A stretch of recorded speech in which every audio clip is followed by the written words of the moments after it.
पहिली बातमी येते ती विधान परिषद निवडणुकीतल्या एका महत्त्वपूर्ण घडामोडीची। उद्धव ठाकरे यांनी विधान परिषद निवडणुकीतून माघार घेतल्याचं चित्र स्पष्ट झालेलं आहे। काल परवापर्यंत एकनाथ शिंदे यांच्या गुगली समोर उद्धव ठाकरे काय करणार असा प्रश्न असताना शिवसेनेनं मातोश्रीला चिमटा काढलाय आणि एकनाथ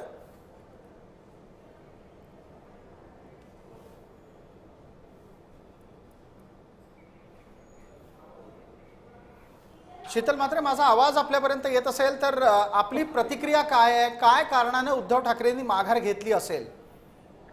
खरं तर कालपर्यंत जे घोड्यावर बसून अगदी तयारीत होते की मी फॉर्म भरायला जाणार, इनफॅक्ट त्यांच्या अनेक लोकांनी ट्विट सुद्धा केलं होतं की आम्ही फॉर्म भरणार म्हणून, आणि अचानक जेव्हा फक्त एक हुल दिली असं मी म्हणेन की तिसरा उमेदवार आम्ही देऊ शकतो अशी जेव्हा बातमी सगळीकडे पसरायला लागली तेव्हा असं मला वाटतं त्यांनी आपली तलवार म्यान केली। त्यांना जेव्हा कळलं की आपल्याला निवडून येण्याचा मार्ग खडतर आहे तेव्हा त्यांनी एका सर्वसामान्य शिवसैनिकाचा बळी दिला।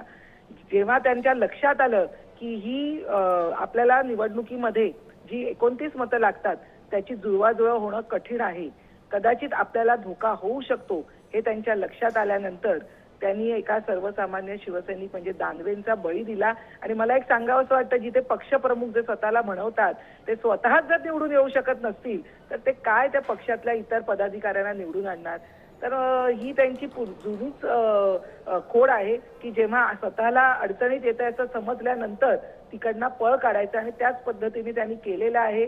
आणि कदाचित मला दुसरंही प्रसादजी असं वाटतं की इलेक्शनच्या वेळेला कदाचित त्यांना आपली संपत्ती जाहीर करावी लागेल की काय म्हणून सुद्धा कदाचित त्यांनी हे टाळलं असावं असंही बऱ्याच ठिकाणी म्हटलं जातंय। तर मला खरोखर गंमत वाटते की एका पक्षाचे पक्षप्रमुख या अशा पद्धतीने पराभवाच्या भीतीने माघार घेतात। खरं तर त्यांनी विधान परिषदेत येऊन फार काही उजेड पाडला नव्हता, किती प्रश्न मांडले, किती विषयावर चर्चा केली असं जर आपण म्हणाल तर त्याचं उत्तर शून्य आहे।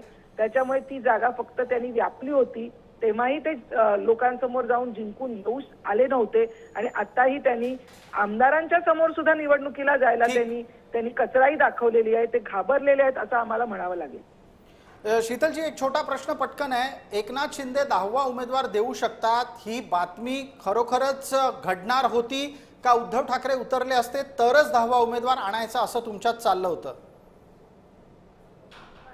जे राजकारण आहे हे सर्वसामान्य लोकांना अगम्य आहे, आणि योग्य वेळेला योग्य तिथे योग्य त्या गोष्टी करण्यासाठी शिंदे साहेबांची ख्याती आहे। त्याच्यामुळे तुम्हाला उद्याच कळेल की 10वा उमेदवार दिला जाईल किंवा नाही जाणार। धन्यवाद शीतल पाटील म्हात्रे या सगळ्या प्रतिक्रियेसाठी।